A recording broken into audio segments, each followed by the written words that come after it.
반갑습니다. 치과의생사 이편한 명상입니다. 여러분들 오늘도 이 닦으셨죠? 그렇다면 여러분들은 어떤 치약을 쓰고 계신가요? 마트에서 세일하는 치약이나 명절 때 선물 들어온 치약을 쓰고 계신가요? 구강 건강에 문제가 없다면 이런 치약을 쓰셔도 크게 상관이 없습니다. 저도 이런 치약을 쓰고 있으니까요.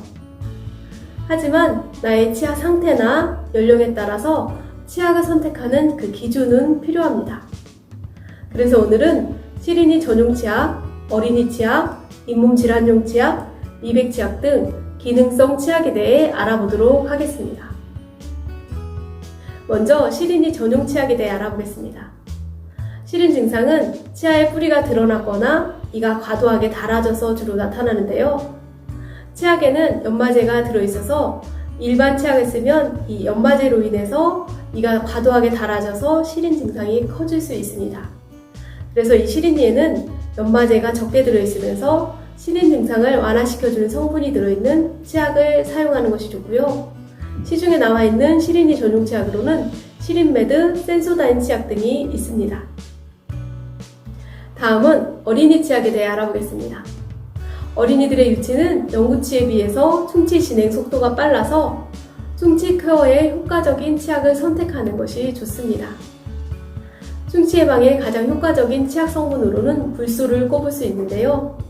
그래서 이 어린아이들 키우는 집에서는 주기적으로 치과에 가서 불소 코팅을 받기도 하죠. 불소를 치아 표면에 침투시키면 충치 예방에 아주 탁월하기 때문입니다. 그래서 어린이 치약은 물론 일반 치약에도 대부분 불소가 함유되어 있습니다.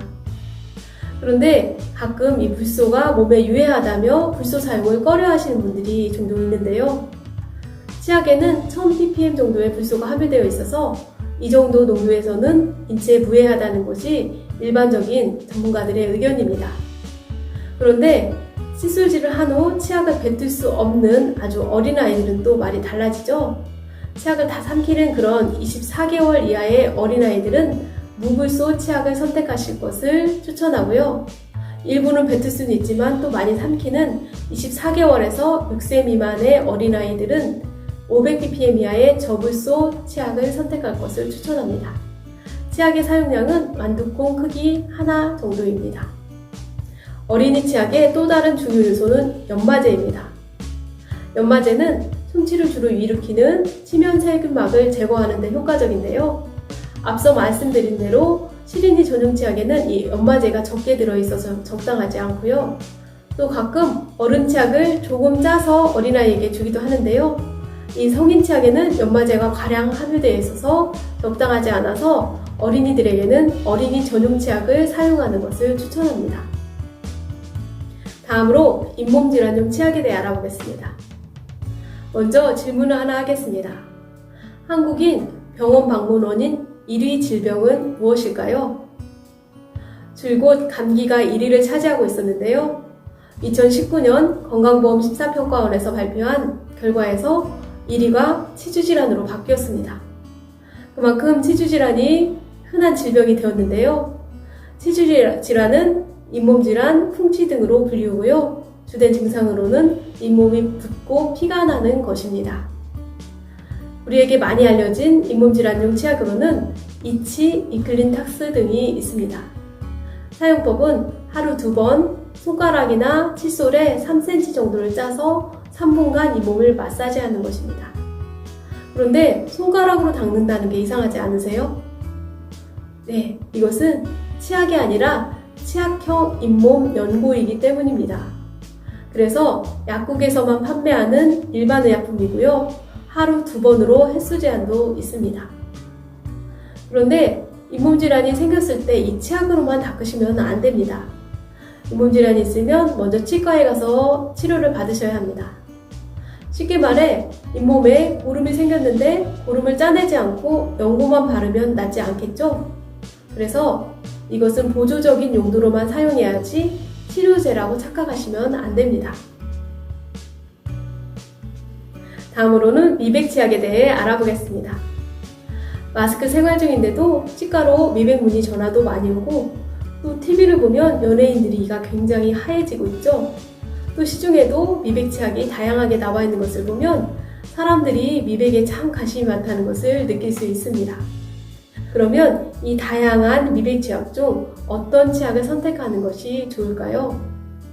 치아 미백의 원리는 가산화수소 용액을 치아 표면에 도포해서 이를 하얗게 만드는 방식인데요. 가산화수소의 농도가 높을수록 미백 효과는 크지만 잇몸이나 입술, 혀 등에 닿으면 피부를 녹일 만큼 자극이 강해서 미백 치약에는 3% 정도까지만 허용하고 있습니다. 하지만 그 효과에 대해서는 긍정적으로 말하기가 어렵습니다.